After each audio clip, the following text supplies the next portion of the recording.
On a chilly October night in 1998, an entire family of 5 vanished without a trace from their home in the upscale community of Ravenwood Heights, Pennsylvania. Their dinner sat untouched on the table. Their cars were still parked in the driveway. Their dog was left behind, locked in the garage. But the Johnson family, a hard-working African-American family living in an all-white neighborhood, was gone. And what investigators uncovered in the days that followed would leave Ravenwood Heights scarred forever. This is the chilling case of the family that vanished overnight. Marcus Johnson was 42 years old, a successful IT consultant who often worked long nights in his home office. His wife Angela, 39, was active in the local church and PDA, the kind of mother who knew every child's name in her daughter's class.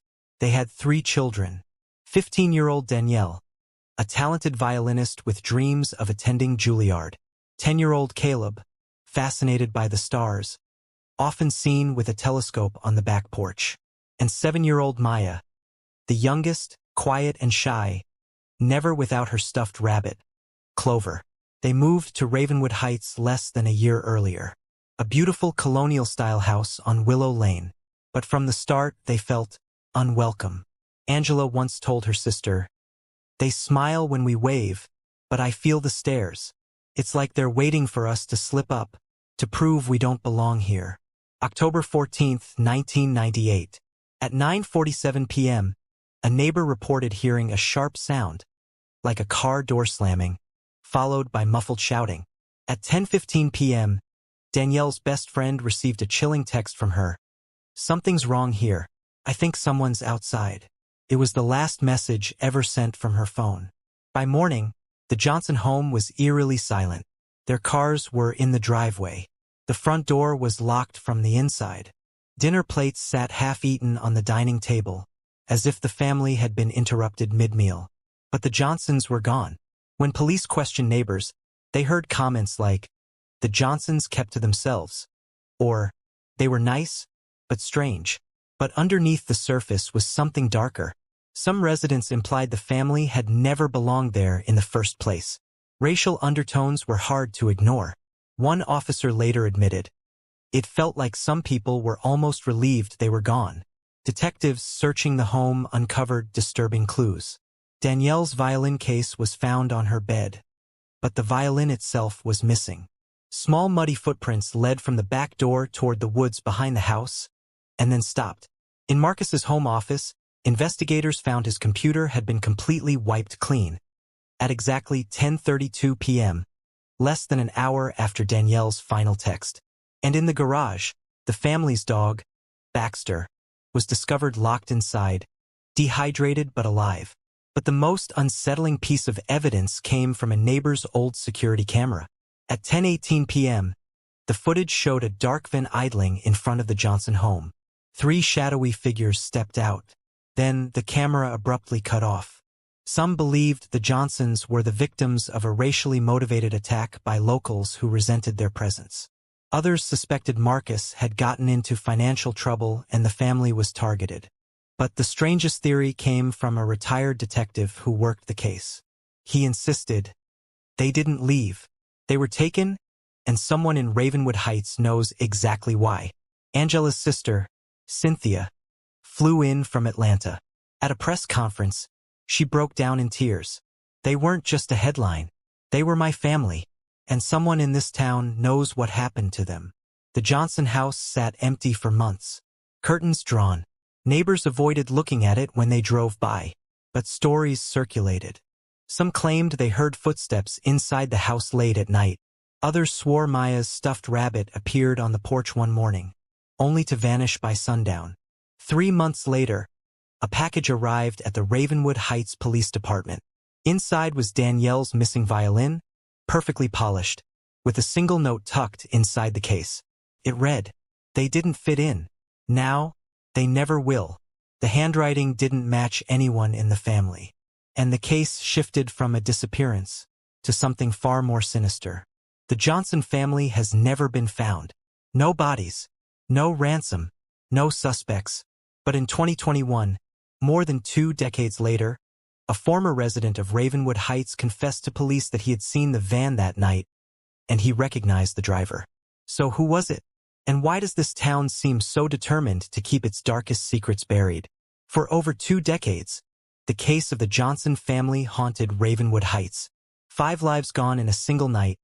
No bodies, no suspects, just whispers of a van and a violin left behind like a cruel signature. But in 2021, the silence finally cracked. A former resident of Ravenwood Heights, David Price, came forward with a confession. He admitted that on the night of October 14, 1998, he not only saw the van, he recognized the man behind the wheel. And the revelation unraveled a conspiracy darker than anyone imagined. The driver, according to David Price, was none other than Robert Hale, a man who once worked alongside Marcus Johnson at an IT firm in Philadelphia. On paper, Robert was a competent systems analyst, but those who knew him described him as bitter, competitive, and quietly resentful. Former co-workers recalled him making offhand comments about Marcus, stealing his promotions. Behind closed doors, Robert carried a deep grudge. He believed Marcus had outshined him professionally, socially, and financially. And when Marcus and his family moved into Ravenwood Heights, Robert's childhood community, that jealousy twisted into something darker. David Price told detectives, Robert never forgave Marcus. He said he was going to put him back in his place, permanently. But Robert wasn't acting alone. He had an accomplice, Henry Whitaker, a longtime Ravenwood Heights resident. To outsiders, Henry was a polite, quiet man. But neighbors knew his reputation: blunt, abrasive, and harboring old grudges. Years earlier, Henry's mother had been killed in a tragic car accident caused by a drunk driver, a young African-American man passing through town. Henry never moved past it. In his mind, every black family became a symbol of that loss. So when the Johnsons moved into Ravenwood Heights, Henry saw them not as neighbors, but as invaders. One resident later recalled Henry muttering at a block party, "They don't belong here. People like them never do." Investigators believe it was Robert who orchestrated the plan. He contacted Henry, exploiting his prejudice to fuel a shared mission. Together, they plotted the disappearance of the Johnson family. That night, the dark van pulled up outside the Johnson home at 10:18 p.m. Robert and Henry stepped out, their silhouettes captured briefly on the neighbor's faulty camera before it cut off. Inside the house, the Johnsons were mid-dinner. Angela had just served lasagna. Danielle's violin rested by her chair. Caleb had left his astronomy book open on the counter. Then came the knock. What happened next remains shrouded in horror, but fragments of evidence tell the story. The muffled shouting neighbors reported? That was Marcus, demanding to know why Robert was at his door. The sound of a slammed car door? Henry, forcing the family toward the van. By 10:32 p.m., Marcus's work computer had been wiped clean, likely by Robert, who knew his way around systems. Minutes later, the Johnsons were gone. For years, both Robert and Henry lived freely. Robert moved states away, blending into another suburban life. Henry stayed in Ravenwood Heights, his hostility toward outsiders growing quieter, but never fading. And no one suspected them, because, in a way, the town didn't want to suspect them. Ravenwood Heights carried its own quiet guilt, its prejudice, its whispers, its cold stares. The Johnsons' disappearance was a wound that festered in silence. When Angela's sister Cynthia learned of Robert and Henry's alleged involvement, she wept. They hated my family for existing, for being successful, for moving into a place they said we didn't deserve. That's why my sister's gone. That's why the kids are gone. Her words pierced deeper than any police report. This wasn't just a crime. It was the violent expression of jealousy, hatred, and racism, wrapped into one horrifying act. But here's where the story takes a chilling turn. David Price, the man who finally came forward, admitted he didn't just see the van that night. He confessed that Robert had once approached him, too, asking if he wanted to teach the Johnsons a lesson. David declined, but he never reported it. For 23 years, he carried that secret. And with every passing year, the guilt ate away at him. I told myself it wasn't my business. But it was. I let those kids disappear because I stayed quiet. His confession reignited the case. Authorities reopened the investigation in 2021. Robert Hale was tracked down in Ohio, where he'd been living under a different name. He denied everything. Henry Whitaker, still living in Ravenwood Heights, refused to speak to police, his lawyer claiming there was no evidence tying him to the crime. And the Johnsons? Their bodies have never been recovered. Without physical evidence, prosecutors face an uphill battle. But the story has resurfaced, drawing national attention, reminding America that racism and resentment can hide behind the perfect lawns of any quiet neighborhood. The Johnson home still stands on Willow Lane, freshly painted, with a new family inside. But longtime residents avoid walking past it after dark. They say the air around it feels heavy. Some claim to hear children's laughter drifting from the woods at night. Faint, echoing, gone as soon as you lean in to listen.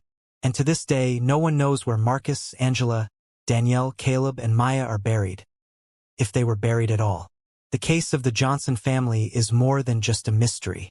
It's a reminder of how envy, hatred, and silence can conspire to erase lives. Now I want to hear from you. Do you believe Robert and Henry acted alone? Or do you think Ravenwood Heights itself holds more secrets? Drop your thoughts in the comments, and if you want to uncover more chilling cases like this, stay connected and watch the part 2 of this story. Because in Ravenwood Heights, the shadows still have stories to tell. Subscribe for more suspense-filled true crime stories.